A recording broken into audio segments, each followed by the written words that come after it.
Part 3 வளைக்கு போய் decoration பண்ணணும்னு சொல்லிட்டு இருக்காங்க இவங்க. உப்ஸ்.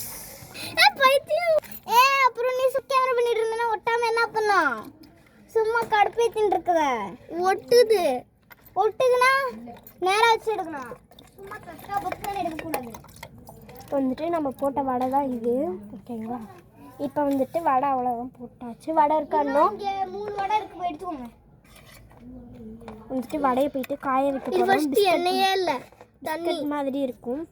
இல்லை இது வந்துட்டு ஃபுல் வாட்டர் தான். சரி வாட்டர் இல்லை, ஆயில் மட்டுமே.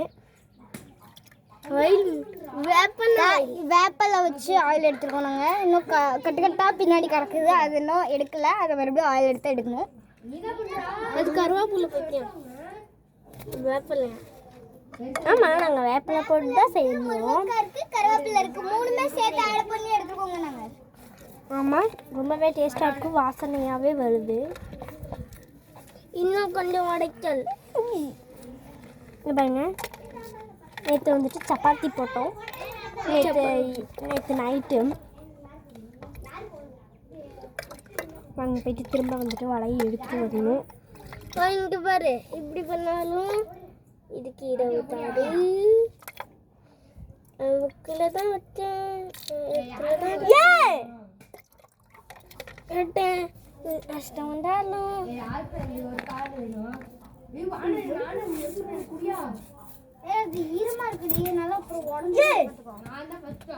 அவங்கன்னே எங்கள் அண்ணன் அப்படி தான் பண்ணுவாங்க.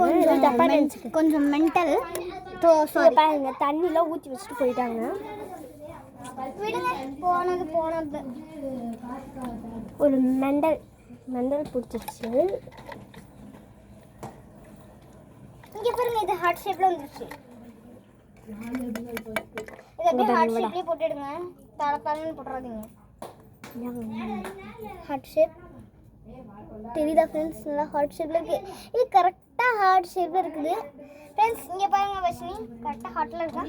சூப்பர், கரெக்டாக ஹார்ட்டில் நல்லா இருக்கு. ஸோ இது இவங்க ஹார்ட்லேயே தான் போட்டு எடுப்பாங்க. அது வரைக்கும் இது காயிட்டும். ஹார்ட் இங்கே பார்த்துக்கிடுங்க. அப்புறமேல் பார்த்தீங்கன்னா அதுதான் வடை போட்டாச்சு. வடை போட்டோன்னே சாப்பாடு செய்யணும். பாருங்க, சாப்பாடு செய்கிறோம். போயிட்டு அடிச்சுட்டு இதை பாரு ஃப்ரெண்ட்ஸ், இதை காய வைக்கணும். அதுக்குள்ளே நான் ஃபஸ்ட் இதை கழுவிடுறேன், தட்டை கழுவிடுறேன். அடிச்சு இருக்குது இல்லை.